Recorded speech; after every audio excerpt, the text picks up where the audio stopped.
G'day guys, welcome to another episode of COVID Convos, where we have real conversations with real people about what well-being looks like in a pandemic.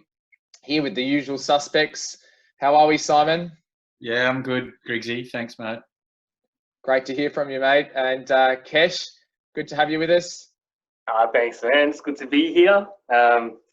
Noticed that I didn't get a cool intro again. But it's all right. I'm doing all right. I'll take it. It's fine. How are you, bro? Yeah, I'm good, thanks. Good, thanks. And we've got Kirsten Cottone with us today, joining us, I think from Cairns. Is it, Kirsten? Yeah, North Queensland, Atherton Tablelands. Fantastic to have you with us. How's everything going? Good. How's my audio? All good? Audio is going well. I'm hearing you loud and clear. So Perfect. hopefully it remains that way. We have had Okay. a couple of technical issues thus far for those wondering why we're talking about that. But Kirsten, do you want to give us a bit of a background on who you are and just share a little bit about yourself with us and the guests, please? Yeah, sure. So I also did the Masters of Applied Positive Psychology, as you all know, with you guys, and my focus was really creativity and well-being, and I guess it's come full circle that now we're in this crisis and we're seeing creativity really come to the fore. So, you know, we've got the Italians out on their balcony singing, and all the YouTube videos that are being produced and all the creative ways people are responding to COVID-19. So I'm feeling really excited, I guess, about the value of something like creativity at times like these. I mean, I personally think it's important all the time to be able to access that part of ourselves. And then so for us personally, I have an 11-year-old son, and so I'm making sure that there's a lot of creativity and creative projects in here, well, maybe not a lot, but some projects in his day, because you know, lockdown can be hard, and it's probably going to get harder as we find more, you know, less things to do, more boredom sets in, and this is where creativity really comes into its own.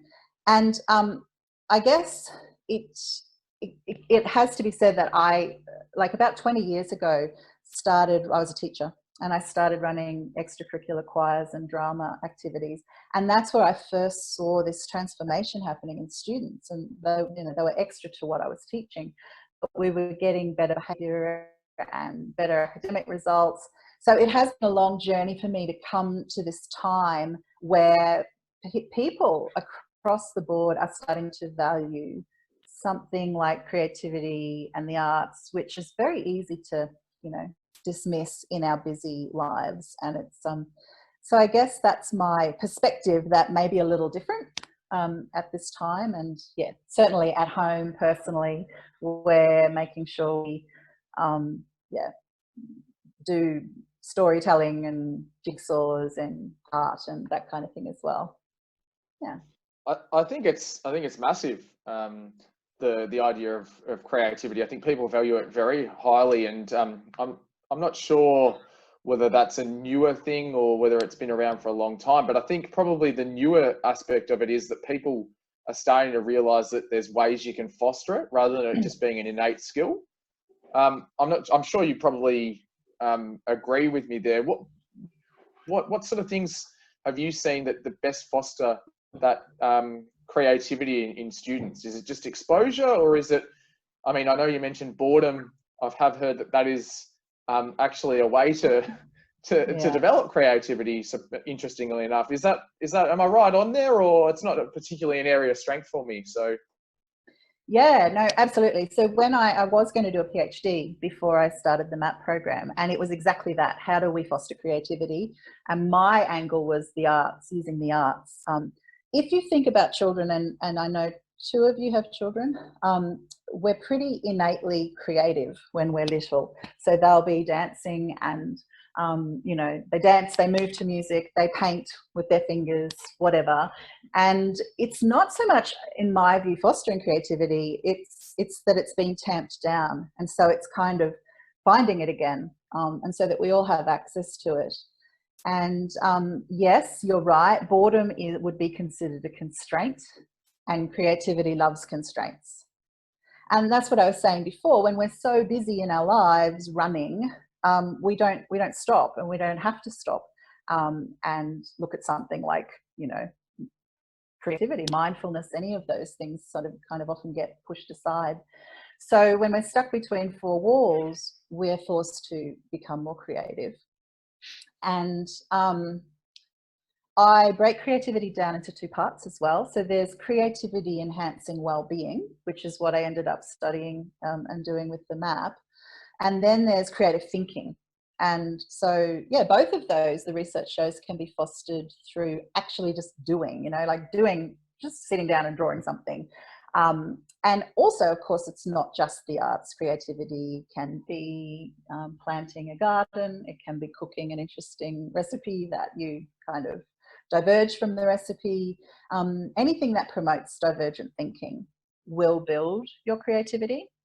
And that's why I was saying in the COVID-19 conference that I've just spoken at, those two things have become really important. We need to nurture our well-being, and we need to be better at thinking creatively right now, because people have lost their jobs, they're needing to reinvent themselves, the whole world's different.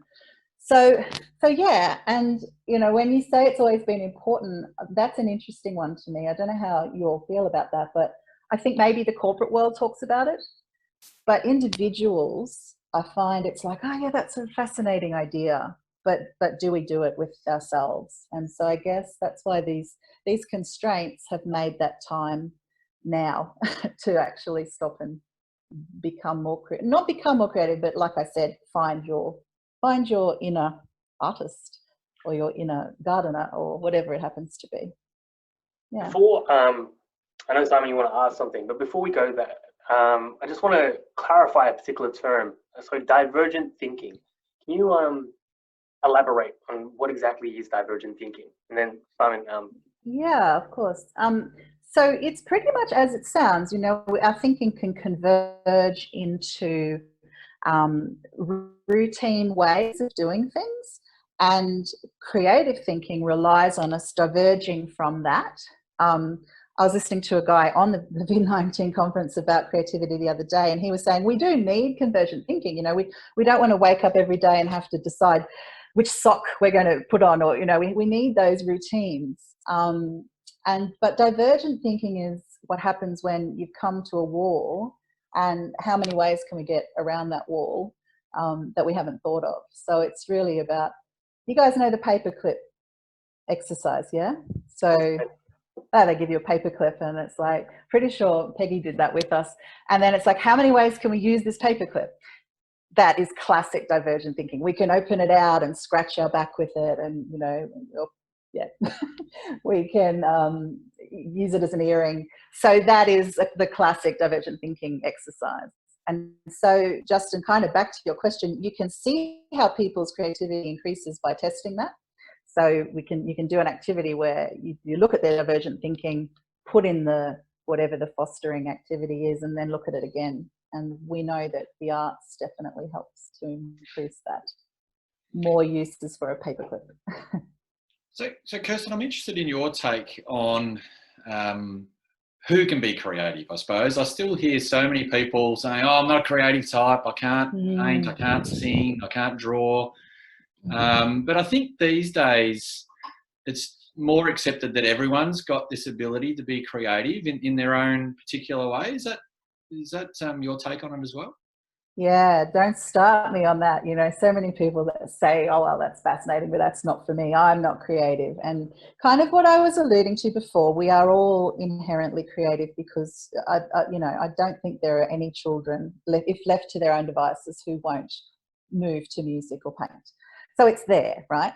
And I think the other thing to remember is it's not about being Picasso. So you don't have to be perfect. It's about expressing yourself. And so for that purpose, who cares what the outcome really is? What they mean is, I'm not talented. I can't sing like Beyonce, right? But that doesn't mean they're not creative. And that doesn't mean if they sing along, they're not expressing some form of their own creativity. That's number one. And number two is that creative and divergent thinking is also something that everyone has access to. So yeah, there's degrees like everything. I often say, you know, I don't think because I'm not the fastest Olympiad in the world, you know, the sprinter in the world, that I shouldn't go for a run. Yet with creativity, that's what we find. If I can't sound like Beyonce, I'm not going to sing. Oh, so much of that goes on. So that's our limiting thinking. Listen, I want to switch track for a minute. And, you know, you acknowledged at the beginning that constraints breed creativity, and COVID-19 is putting a lot of constraints on people at the moment. I'm wondering how this whole situation has changed things for you in your life, in your work. Yeah, what's been happening? So, yes, I guess my life, as I explained, we're just making sure that we're more, as an advocate of creativity, probably didn't do as much of it with my son as I do now. So I think from my personal perspective, you know, I have to practice what I preach now. From a work perspective, yeah, there just has been more opportunity to talk about it in ways that are being understood, I think. So even this, you know, just having that conversation. And I have set up a couple of courses in response to what's going on now for anyone for women. It's for women. I work with women, pardon me. For anyone who just feels this need. So the creativity one is called Creative Solutions in Disruptive Times.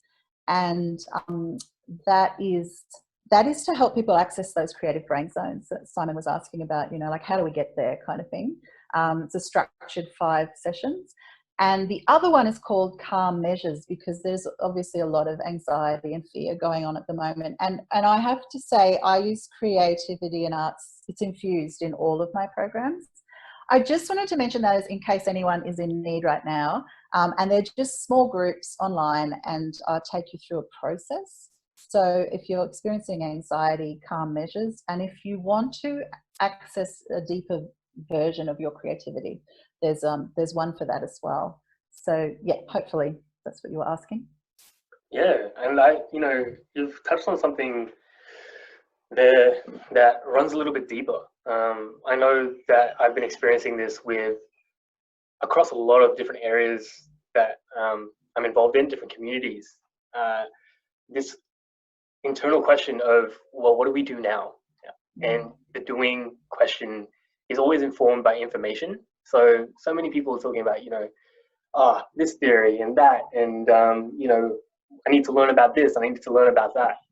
But what I'm finding for the people that are doing really well is they're doing less. They're practicing what they preach.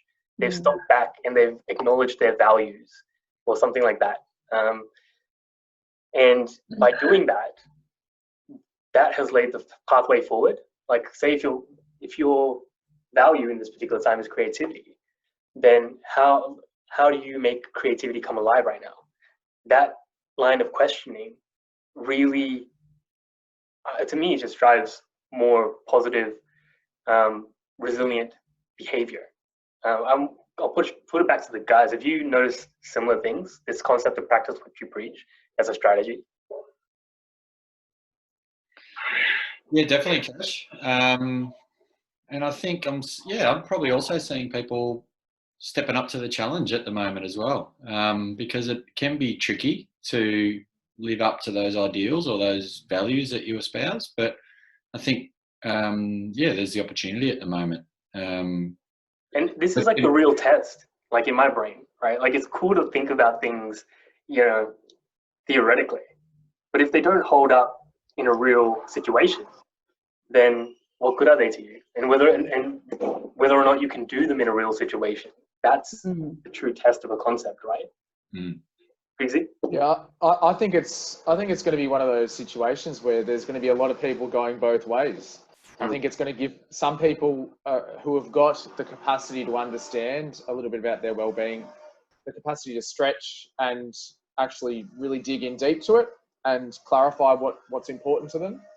And then down the other end, there's going to be people who have never really thought about it, who are, you know, feel isolated, feel locked in maybe with their kids or their family, I don't know, who are going to go the other way. I feel like it's going to be a real defining experience. For me, it was the first couple of weeks, it was like just smash chocolate, just get through, and which is very typical for me.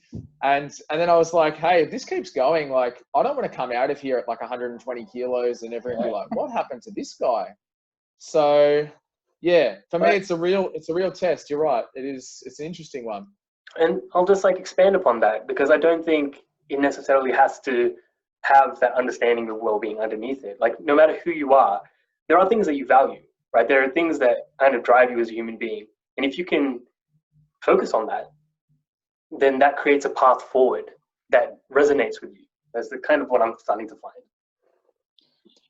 I've got, oh, sorry, go for it, Kirsten. Go.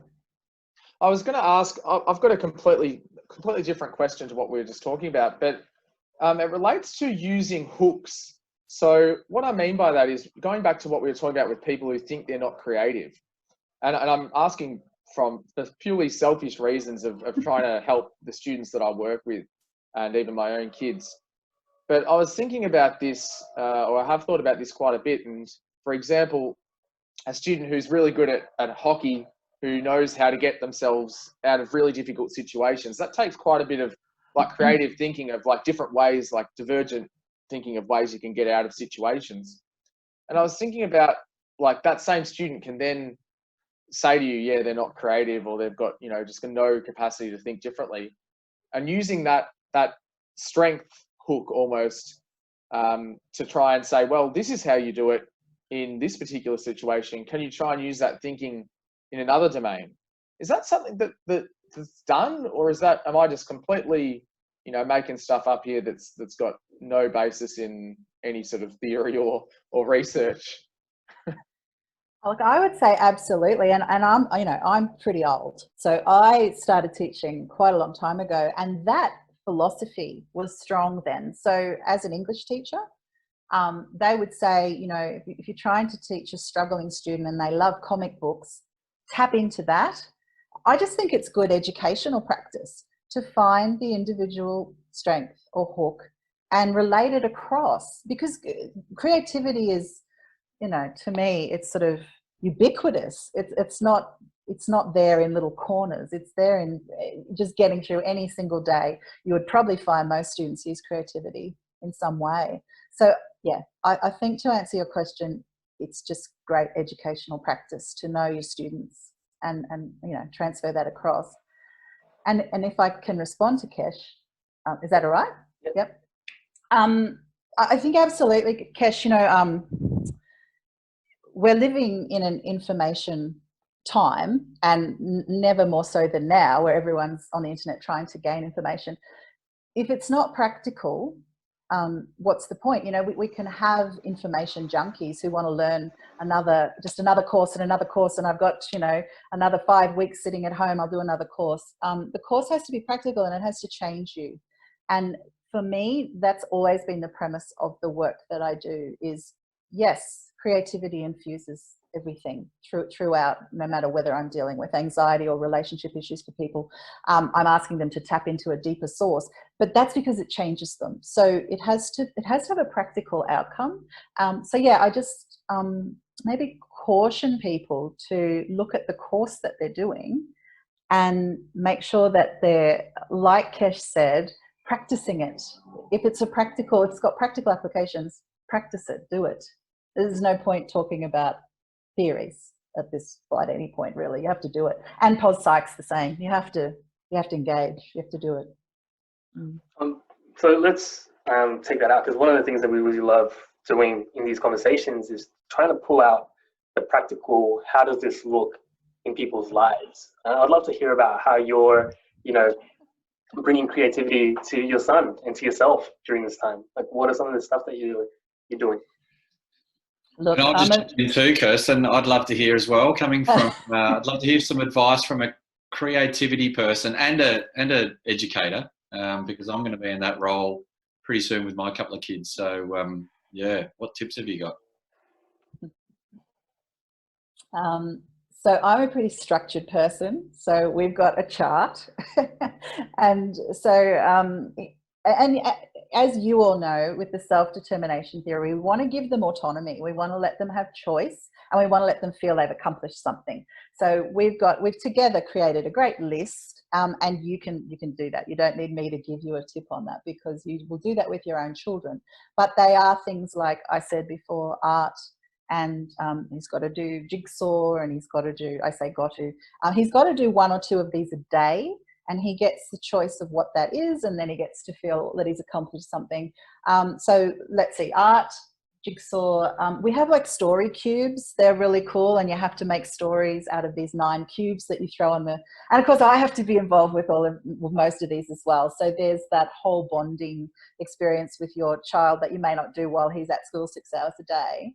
And so it sort of forces me back to a creative space with him as well. So they're just some examples, but like I said, you know, planting a garden, deciding where plants are going to go if you have that option, all of those things are creative. And collecting things on the beach and making beach art, you know, that's not open for us, but it would be open for some people. So yeah, and anything you can think of, but I do make it structured so that he knows that's what he chooses every day which of those lists we're going to do. I love that you've mentioned that you have structure, because I think a lot of people think that creativity or trying to be creative involves having no structure. So I know we're winding up. We need to wind up soon, but did you want to talk about that at all? Yeah, I love it that you re-raised that and that came out to you, because it's exactly the problem. I mean, I run into people thinking that, you know, or have for over the years, that this is for hippies. There's nothing wrong with hippies, but my approach is the opposite, and certainly in the work I do. So, for instance, there'll be six sessions of one of my packages is called the Rut Buster, because that's for those mental ruts we get into. What better way than accessing your creative brain zones to get you out of that mental rut, whether it's anxiety or relationships or communication, right? But there's 6 sessions and they're structured. And even that is not usually the way people are used to working. They might go to a coach or a psychologist and talk about their problems. But for me, it's like, no, we're going to have these 6 sessions and we're going to get you through a trajectory. And I do it. You're absolutely right. There's a misconception that creatives and creativity is not structured. Picasso used to go around, you know, every day with his notebook. I don't know if you know about his process, but it was highly structured, and you know, he was the maddest artist of all. So I think they're not mutually exclusive, and I think in fact they do need to go together, or you end up going off on weird tangents, or maybe not weird but wild tangents. So yeah, thank you for raising that again. That's how I am with my son, but that's also I think it's very important with working with people as well, to make sure there's structure around it. Yeah, I just want to second that. Simon and I have been reading a really awesome book called The War of Art, and it seems to be sage advice from anyone that is a serious, you know, creative type, that they put structure into their lives, and they talk about, you know, sitting down to do the work daily, whether you've got that inspiration or not, because the inspiration comes with the structure. You know, the constraints breed creativity. Just wondering, Kirsten, if there's anything else that you really, really want to say that we haven't had the chance to talk about yet before we wrap up. No, not really. Just because now you've triggered one more thing. That would be part of my advice, Kesh, is to do. So when you guys were asking me about how do you do it, you do it. And that's really important, because people go, I can't do creativity, and they sit back and wait for inspiration to come. No, you have to do it, and you have to not judge it. So I guess that's probably a good place for me to end, is just do the thing and don't judge the outcome, and you'll be on your way to being more creative. And just remember, it's really important to you as a human. Yeah, and I love the fact you've connected it with the possibility of connecting with your kids as well. I think that's I think that's a great opportunity that a lot of people have got right now to tap into their own creativity and their kids' creativity and get a good bonding experience at the same time. Kirsten, I love that you've joined us. I've learnt so much, and I wish we could keep going, but I really appreciate your time, and I wish you all the best in the coming weeks in the COVID situation. You too. Thank you, guys. It's been really fun. Thanks so much. Bye. All right, guys. So thanks for joining us. As always, we ask that you subscribe, like, share, if possible, with as many people as you feel you would like to. And in the meantime, you stay healthy, world.